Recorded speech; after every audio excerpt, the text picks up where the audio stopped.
তারেক রহমানের মুভমেন্ট সম্পর্কে জানাতে সরাসরি যুক্ত হচ্ছেন সহকর্মী, আমাদের স্টুডিও থেকে যুক্ত হচ্ছেন সহকর্মী শামীম চৌধুরী। শামীম,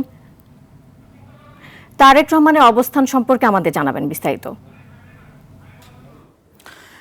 জি, আপনি জানেন যে এতক্ষণ তিনি কিন্তু তার ছোট ভাই আরাফাত রহমান কোকো তার বনানীতে যে তার কবর আছে সেই কবর তিনি জিয়ারত করেছেন এবং এখন তিনি কিন্তু গুলশানের উদ্দেশ্যে রওনা হয়েছেন।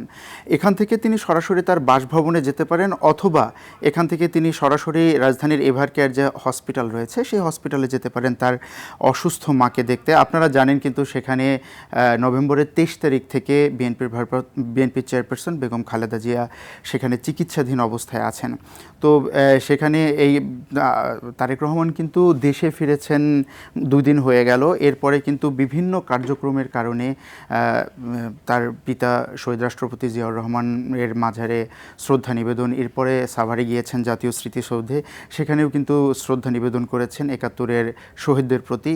এ কারণেই কিন্তু তিনি এভার কেয়ারে যেতে পারেনি। এই কারণে আজকে এই তার ছোট ভাই আরাফাত রহমান কোকোর এই বনানী যে কবর আছে সেই কবরে তিনি জিয়ারত করেছেন এবং শ্রদ্ধা নিবেদন করেছেন। এখান থেকে তিনি গুলশানের উদ্দেশ্যে রওনা দিয়েছেন।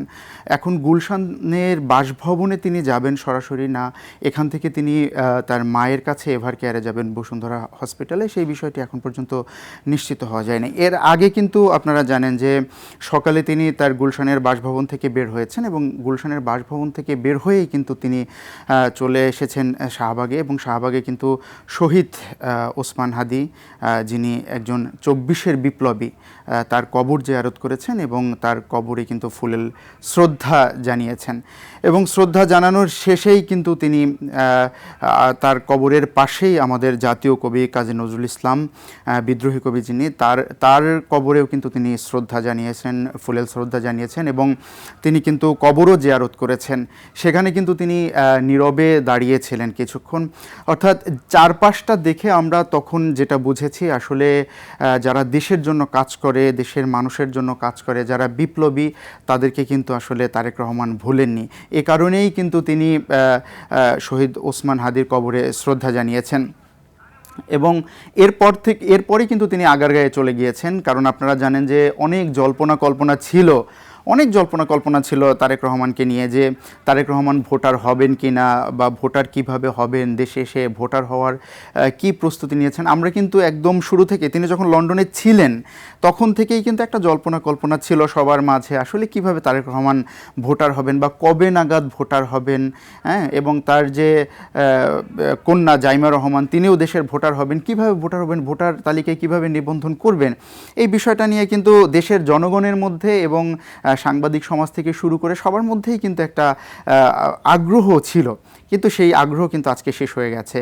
কারণ ওসমান হাদির কবরের জিয়ারত করার পরে কিন্তু তিনি সরাসরি চলে গেছেন আগারগাঁও নির্বাচন কমিশনে এবং সেখানে গিয়ে কিন্তু তিনি ভোটার হয়েছেন। আমরা দেখেছি একদম সরাসরি কিভাবে তিনি ছবি তুলেছেন নির্বাচন কমিশনে গিয়ে, কিভাবে তিনি বায়োমেট্রিক করেছেন আঙুলের ছাপ দিয়ে, তারপরে কিভাবে তিনি যে নিবন্ধন বহি আছে সেখানে তিনি স্বাক্ষর করেছেন। এই বিষয়গুলো কিন্তু আমরা দেখেছি এবং তখন তাকে খুবই হাস্যোজ্জ্বল দেখাচ্ছিল যে তিনি আসলে দেশের নাগরিক হচ্ছেন, দেশের ভোটার হচ্ছেন।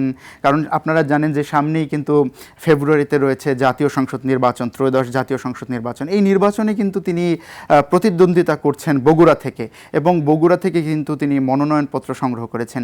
আর যেহেতু তিনি মনোনয়নপত্র সংগ্রহ করেছেন সেহেতু ভোটার হতে তো অবশ্যই তাকে নির্বাচন কমিশনে যেতে হবে। আর এই মুহূর্তে যে জিনিসটা বলতে চাই, তিনি তার ভাইয়ের কবর জিয়ারত করেছেন, এখন তিনি গুলশানের উদ্দেশ্যে আছেন। গুলশান থেকে তিনি সরাসরি হয়তো বা এভার কেয়ার হাসপাতালে যাবেন অথবা তিনি তার বাসভবনে অবস্থান করবেন।